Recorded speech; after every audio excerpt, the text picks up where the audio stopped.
2020년 5월 24일 화요일 아침 묵상입니다. 기도로 묵상 시작하시겠습니다.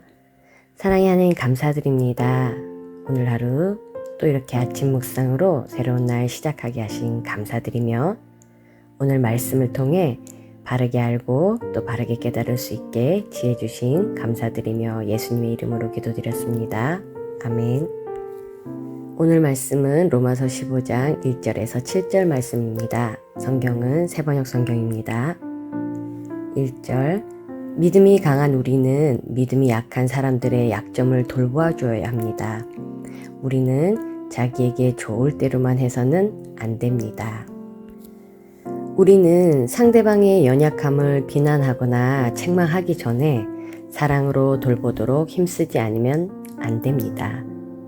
만일 우리가 그들의 연약한 믿음을 참고 기다려주지 못한다면 그들의 믿음은 부서지고 마는 것입니다. 그들은 어떤 심각한 문제들을 가지고 있는 것이 아니라 아직 믿음이 성숙하지 못한 상태에 있을 뿐임을 우리가 알고 조급하게 서둘지 말고 기다려야 합니다. 주님께서 교회의 일꾼들을 세우신 목적은 성도를 온전케 하며 그리스도의 몸을 세우려 하심인 것을 우리가 알아야 합니다. 그리스도의 교제는 자신을 위해서가 아니라 서로의 섬김을 위해서 있는 것입니다. 연약한 형제를 기쁘게 하기 위해 자신의 기쁨조차 희생하는 자는 거기에서부터 자연스럽게 영혼의 기쁨을 만끽하게 되는 역설적인 진리를 체험하게 될 것입니다. 2절 우리는 저마다 자기 이웃의 마음에 들게 행동하면서 유익을 주고 덕을 세워야 합니다. 연약한 지체들의 신앙이 성장하도록 돕는 것은 곧 그리스도의 몸을 세우는 일이므로 우리 모두가 자발적으로 힘써야 합니다. 그것이 바로 그리스도께서 보이신 모범이기도 하기 때문입니다. 일부의 성도들이 성도답지 못하게 사는 것으로 인해서 교회 전체가 부정적으로 평가될 수 있기 때문입니다. 믿음이 강한 자가 믿음이 약한 자의 덕을 세우는 일에 힘쓴다면 그들의 영적 성숙을 가져올 뿐 아니라 교회에 큰 유익을 가져오게 됩니다. 이처럼 자신의 희생으로 연약한 성도를 온전케 하고 하나님을 기쁘시게 한다면 이것이야말로 인생에 있어서 가장 값진 소득 중 하나일 것입니다. 3절 그리스도께서도 자기에게 좋을 대로만 하지 않으셨습니다. 성경에 기록되기를 주님을 비방하는 자들의 비방이 내게 떨어졌다 한 것과 같습니다. 예수님은 자기 몸을 아끼신 적이 없습니다. 자신을 위해서 무슨 일을 해주도록 제자들에게 그리고 또 다른 어떤 사람들에게 요구하신 적이 없으십니다.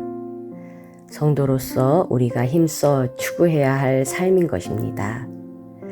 그리스도는 십자가에서 죽으시기까지 모든 비방과 모욕을 다 받아들이심으로써 죄인들로 하여금 영적으로 소생할 수 있게 하셨습니다. 주님께서 담당하신 비방은 성도로 하여금 생명과 영광에 이르게 한 희생이었던 것입니다.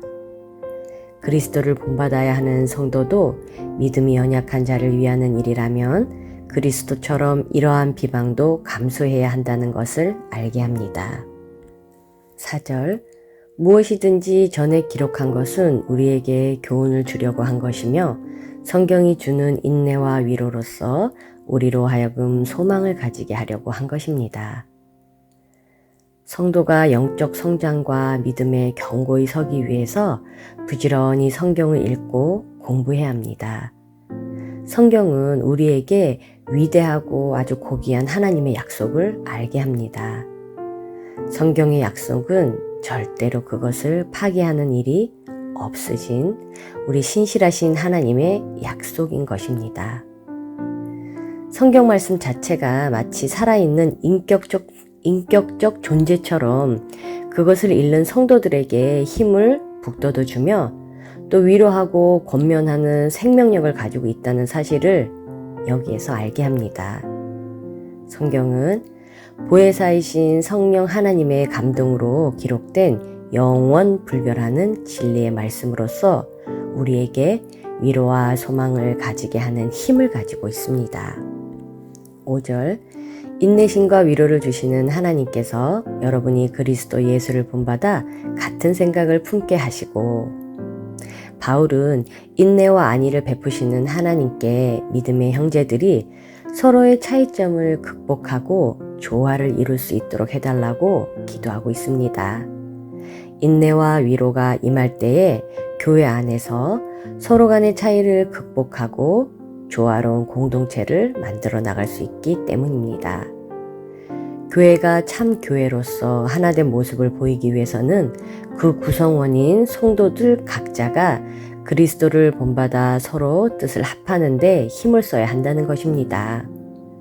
의견과 믿음의 차이를 보이는 성도라 할지라도 궁극적인 삶의 뜻과 방향은 동일하게 하나님의 영광을 추구하는 것이 되어야 함을 알게 합니다. 6절 한마음 한입으로 하나님 곧 우리 주 예수 그리스도의 아버지께 영광을 돌리게 해주시기를 빕니다. 교회는 마음과 목적, 감정 등이 일치될 때 하나님께 영광을 돌리게 됩니다. 주께서는 산상수훈에서 예물을 제단에 드리다가 형제에게 원망 들을 만한 일이 있는 줄 생각나면 그것을 제단 앞에 두고 먼저 가서 형제와 화목하고 또 그 후에 와서 예물을 드리라고 하셨습니다. 성도 상호 간의 일치와 조화가 깨어진 예배는 하나님께서 받지 않으시기 때문입니다. 상호 간의 판단하고 업신여기는 가운데서 일치는 이루어질 수가 없습니다. 무엇이든지 그분이 추구하신 방식, 그분이 보여주신 모범을 따르기만 한다면 문제될 것이 하나도 없습니다. 이러한 삶을 통해 하나님의 영광이 나타나고 하나님이 영광을 받으시게 됨을 여기서 말하고 있습니다. 7절 그러므로 그리스도께서 하나님의 영광을 드러내시려고 여러분을 받아들이신 것 같이 여러분도 서로 받아들이십시오. 바울은 로마 교회의 믿음이 강한 자들에게 약한 자들 역시 교회 공동체의 일원이며 상호 간에 용납하며 또 그 안에서 친교를 가지도록 노력하라고 강조하고 있습니다. 자신과 다른 점이 발견되었다고 하여서 교제를 멀리하거나 단절하려는 것은 그리스도인다운 자세가 아닙니다. 예수님께서 당신과 원수된 우리의 허물과 약점까지도 모두 받아들이시고 계속해서 자신과 친교를 가지도록 허용하신 것처럼 우리 또한 그리스도를 본받아 상대의 허물과 약점까지도 모두 받아들이고 진심으로 교제할 수 있어야 진실한 성도라고 할 수 있다고 말하고 있는 것입니다. 오늘도 예수님을 닮은 마음 품게 하신 하나님께 감사드리며 주님과 동행하기 사랑합니다. 축복합니다.